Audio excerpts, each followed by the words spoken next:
Master Gardener was written and directed by the legendary Paul Schrader and stars Joel Edgerton as the Master Gardener.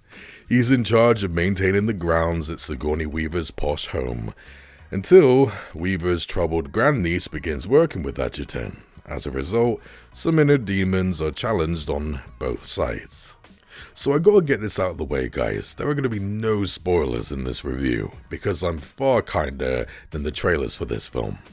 Joel Edgerton's character has some secrets, and the trailers either completely spoil them, or mislead you to think this is gonna end up being some type of action film.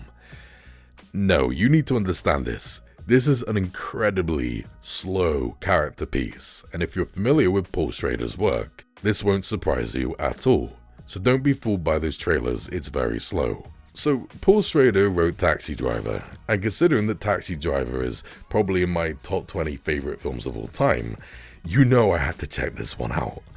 Once I did, I gotta say I was very disappointed. Don't get me wrong, I think Master Gardener is okay, but so much of the conclusion and overall point of the story just held it back. In the beginning, it ticked all of my boxes. I love a good slow-paced character piece that's heavy on dialogue, and I found it interesting. Joel Edgerton is as good as ever, he's quiet and reserved, and you can see all of the layers underneath his calm exterior in just his eyes.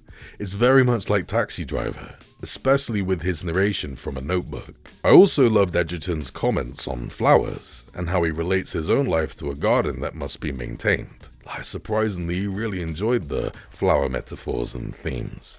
And the quiet nature of most of the scenes just worked wonders for me. It gave the actors space to express themselves without huge monologues. The soundtrack was minimal but pretty moving and accentuated some of the touching scenes. And of course Sigourney Weaver is in this too.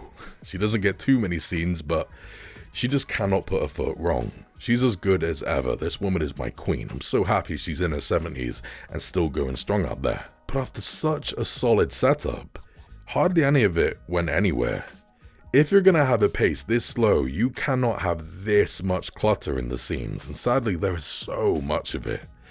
There is this brief scene which shows that Sigourney Weaver and Edgerton have some type of sexual relationship. The idea was interesting, but again it just goes nowhere and wastes time.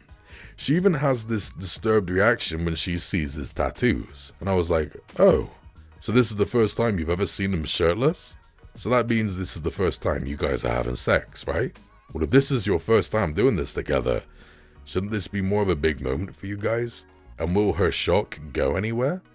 No? Then why is this scene in there? And there are so many freaking scenes like this. The small glimpses into Edgerton's past are interesting, but it sets up arcs that never really get finished. It led me to think that some questions would get answered, and that some themes would be more explored, but no. Quintessa Swindell, I think that's how you say her name. Great name, by the way.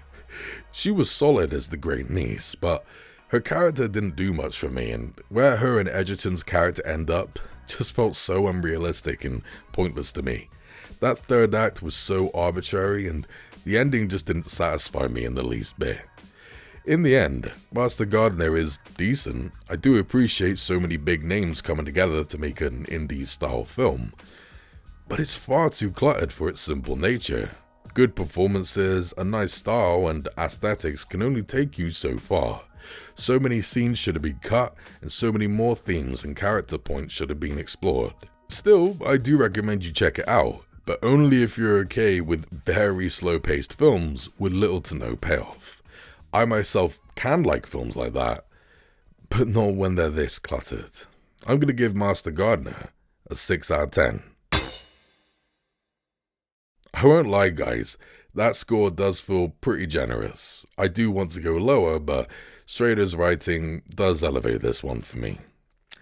Thanks for watching, guys. Stay jiggy. The badger appreciates you.